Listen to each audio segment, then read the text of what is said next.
Bonjour, bienvenue dans cette revue de presse avec tout d'abord un témoignage bouleversant. La une du Parisien aujourd'hui en France, celui de Jean Mercier, jugé ce mardi à Saint-Étienne pour avoir aidé son épouse à mourir alors qu'elle souffrait d'une grave maladie. L'homme, lui-même malade, à 87 ans aujourd'hui. Ce qui me heurte, dit-il, c'est d'être poursuivi pour non-assistance à personne en danger. Cela signifie qu'on me considère comme un lâche. Or, je peux vous assurer que cela demande un sacré courage. La tâche des juges sera donc ardue pour la Croix. Le suicide est une liberté, dit ici un chercheur, mais dès qu'un tiers intervient, c'est problématique, car pèse un soupçon sur l'autonomie de la personne qui met fin à ses jours.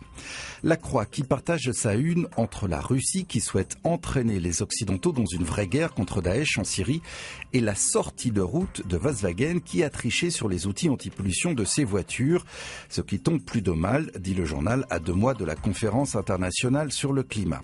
Le slogan Das Auto est transformé du coup en Das Scandale Auto par 20 minutes, qui fait le point sur cette gigantesque supercherie. 500 000 voitures seraient concernées et le constructeur, dont les actions ont chuté, pourrait avoir à payer plus de 16 milliards d'euros d'amende aux autorités américaines. Le Figaro revient aussi longuement sur ce scandale qui met à mal tout le sérieux du Made in Germany et raconte comment l'affaire a éclaté grâce au travail d'une ONG et d'un chercheur d'une petite université de Virginie occidentale. À la une de Libération, un titre malicieux car la courbe qui s'inverse n'est pas celle que l'on croit.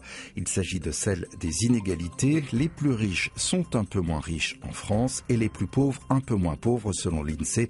C'est une première depuis 2008. Des résultats qui viennent tordre le cou à certaines idées reçues pour 20 minutes qui soulignent effectivement qu'il y a moins de pauvres en France et que la précarité de la jeunesse recule toujours selon cette étude. Une bouffée d'oxygène dans le Figaro du nom du célèbre album qui a fait la gloire de Jean-Michel Jarre. Dans cette interview, le musicien explique la démarche de son nouveau disque qui sort en octobre, pour lequel il a invité tout le gratin de la musique électro depuis 40 ans et qu'il présente comme un véritable voyage initiatique.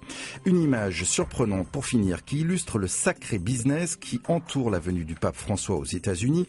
Parmi les objets spécialement fabriqués pour l'occasion, un toaster qui grille les tartines à l'effigie du souverain pontife.